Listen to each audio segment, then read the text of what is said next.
The bush was silent, too silent. Daniel eased his rifle strap higher on his shoulder as the sun bled across the horizon, turning the grasslands copper. He'd been patrolling for hours, scanning for signs of poachers or wounded animals, when a low, strangled growl froze him in place. It came again, pain threaded through power. A lion. He moved cautiously through the brush, heart pounding. Then he saw her. A lioness, magnificent even in agony, lay twisted in a poacher's wire snare. The steel had cut deep into her hind leg, the ground around her stained dark. Every breath she drew was a shudder. Her golden eyes, clouded with pain, fixed on him. She could kill him with one lunge, but she didn't. Daniel knelt slowly, speaking in low tones meant more for her than for himself. "Easy, girl. I'm here to help." His knife shook in his hand as he approached. The smell of blood and rust filled the air. One wrong move, and she'd strike. But when the blade touched the wire, the lioness only watched, tensed, trembling, trusting. The wire snapped free. She tried to stand, but collapsed with a hoarse cry.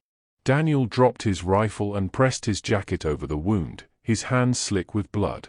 He worked until his arms ached, cleaning, wrapping, whispering. Hours passed. The radio on his belt crackled unanswered. No backup, no vehicle close enough to help. Just him and the wild. By dusk, she lay breathing steadily, eyes half closed. He sat beside her, exhausted, knowing he couldn't drag her back to the outpost. "You'll have to make it on your own now," he murmured. She lifted her head weakly, meeting his gaze with something that felt almost human, recognition, gratitude. Then, with staggering effort, she rose and limped toward the fading light. Daniel watched until her shape melted into the tall grass, the rustle fading into the night wind. The bush swallowed her whole, as if she'd never been there. He stayed a while longer, staring at the blood-stained snare in his hands. Another reminder of how little they had, no funding, no vehicles that ran, no power to stop what kept happening. But tonight, one life was saved. And as the first stars flickered overhead, Daniel whispered to the dark, "I hope you make it, girl." Somewhere in the distance, a lion's cry answered. Days turned into weeks, and the memory of the lioness became another ghost in Daniel's long list of what ifs. He'd passed the snare site once or twice, finding only trampled grass and dried blood. No tracks, no sign of her. He told himself she hadn't made it, because it was easier than hoping. Then one evening, as the sun dipped low and painted the savannah in bronze, the camp's perimeter alarm gave a faint crackle. Daniel stepped outside his small station, coffee in hand, and froze. She was there. The lioness stood just beyond the wire fence, bigger now, leaner, the scar on her hind leg healed into a pale crescent. For a heartbeat, neither moved. Then she gave a low, throaty rumble, not a threat, but a summons. Daniel's pulse kicked. "You," he whispered, as if speaking to a ghost. He should have radioed it in, protocol, always protocol, but his training dissolved under the weight of wonder. She paced along the fence, glancing back toward the tree line, pausing, then looking at him again. It was deliberate, almost impatient. Over the next few days, she returned, always at dusk, always waiting, always leaving when he didn't follow. The other rangers joked about it, calling her his girlfriend from the wild. But Daniel couldn't laugh. Something about her eyes haunted him, alert, pleading, purposeful. One night, a storm brewed on the horizon. Thunder rolled across the plains as she appeared once more, her coat slick with rain. She came closer than ever before, stopping just a few meters from him, unafraid. Her gaze locked on his, intense, commanding. Then she turned, stepped toward the darkness, and looked back once more. Daniel hesitated, torn between reason and instinct. He had duties, a family waiting for his paycheck, orders that said, never engage. But reason had failed him for years, all it ever gave him was the sound of poachers winning and animals dying. He grabbed his pack, slung the rifle across his shoulder, and opened the gate. "All right," he murmured into the wind. "Show me." The lioness started forward, her muscles rippling under the rain, her golden eyes catching the last light of the storm. And for the first time in years, Daniel felt the pulse of something he thought he'd lost, purpose. Rain hammered the earth as Daniel followed the lioness into the dark, his boots sinking into the mud. Lightning cracked above, lighting her silhouette, muscles sleek, movements sure. She didn't look back this time, but he knew she sensed him there, keeping pace. The wilderness swallowed the last traces of civilization. By dawn, the storm had passed, leaving the savannah hushed and glistening.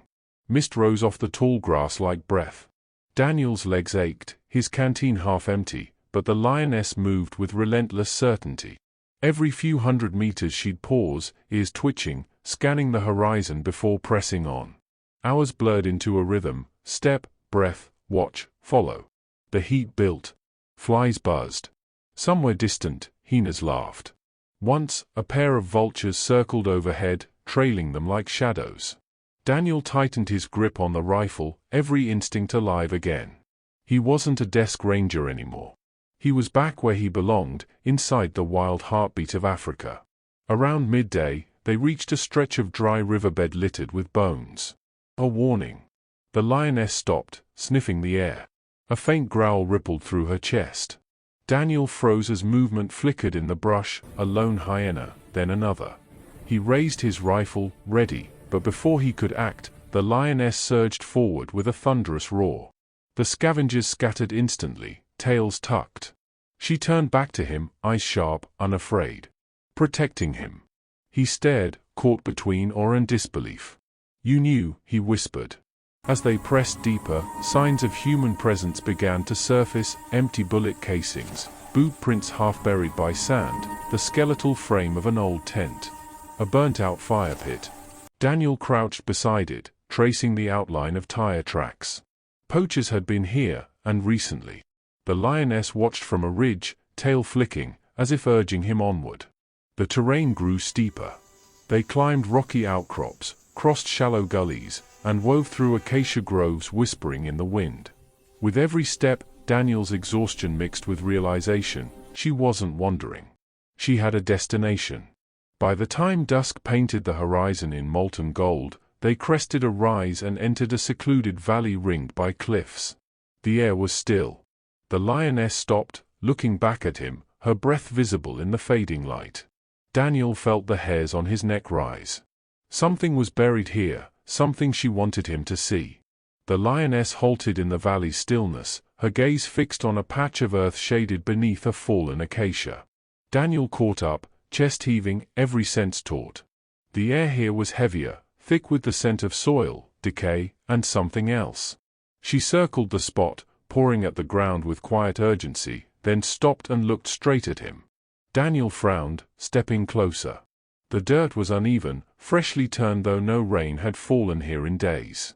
His pulse quickened. "What are you trying to show me?" he murmured. She pawed again, more insistent this time, digging until her claws struck something solid. Then she backed away, eyes never leaving his. Against every instinct, Daniel set down his rifle, dropped to his knees, and began to dig. The earth gave way slowly, his fingers scraping against metal. He pulled back clumps of dirt, revealing the edge of a canvas-wrapped bundle. His breath hitched. He dug faster. One bundle became two, then more, heavy, rectangular shapes bound with rope. When he tore the canvas open, light flashed across dull, gleaming bars. Gold. Daniel froze. Beneath the gold were tusks, ivory, carved and numbered. And below that, folders sealed in plastic, marked with names, routes, and coordinates. Evidence. He sat back hard, staring at the impossible pile before him. His mind raced. This is it, the whole operation. Enough proof to dismantle the poaching ring that had outsmarted them for years. Enough money to rebuild every ranger outpost, to protect the reserve for a generation. And enough gold to end his own struggles forever. The lioness stood at the edge of the shallow pit, her scar glinting in the fading light. Daniel met her gaze, and the pieces fell into place. The poachers who'd done this, who'd killed for profit, had likely slaughtered her pride too. This wasn't chance. She'd brought him here for justice. He felt the weight of the gold in his palms, cold and gleaming against his sweat. A fortune that could change everything, or destroy him if he chose wrong. Above them, the wind shifted, carrying distant sounds, engines. Voices. The poachers were returning. Daniel's stomach turned to ice. He grabbed the evidence bag, shoving it into his pack, and glanced at the lioness. She bared her teeth, silent and ready. The trap she'd led him to was not just a grave. It was a reckoning. Engines roared in the distance, echoing through the valley. Daniel's pulse surged. The lioness crouched low, ears pinned, eyes fixed on the horizon. Dust clouds swirled, 3 trucks, maybe 4, speeding toward them. The poachers had come for their gold. He glanced at the stash, then at the lioness.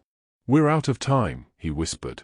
He slung the pack over his shoulder, gripping the rifle tight. The sun was sinking, throwing long, blood-red shadows across the valley floor.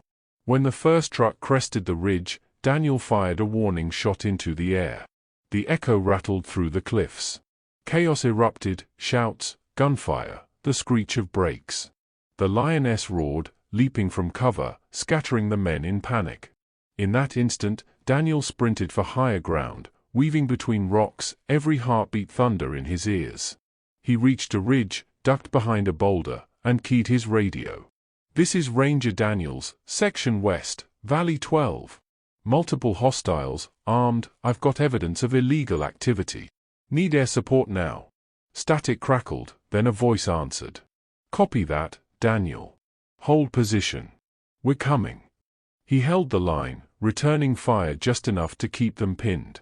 Below, the lioness charged through the dust, forcing the poachers to scatter. Her growls rolled like thunder, primal and unrelenting. Then, as a helicopter's distant blades cut through the noise, the poachers broke, bolting for their vehicles, abandoning the gold. Within minutes, flashing lights filled the valley. By nightfall, it was over. The poachers were in custody, their empire dismantled. Weeks later, Daniel stood in the same valley, now fenced, marked as a protected reserve. The gold had been seized, turned by court order into funding for a new conservation initiative. His station had new vehicles, new rangers, and new hope. He finally had the means to protect the wild instead of just watching it die. He often thought of her, the lioness who'd led him here. Sometimes, at dusk, he'd see her on the hill beyond the fence, her coat glowing in the twilight, 2 young cubs at her side. She never came close, never needed to. Daniel smiled, tipping his hat toward her silhouette. "We did it, girl," he murmured. The lioness lifted her head, the wind carrying her low, familiar roar, a sound not of warning, but of peace.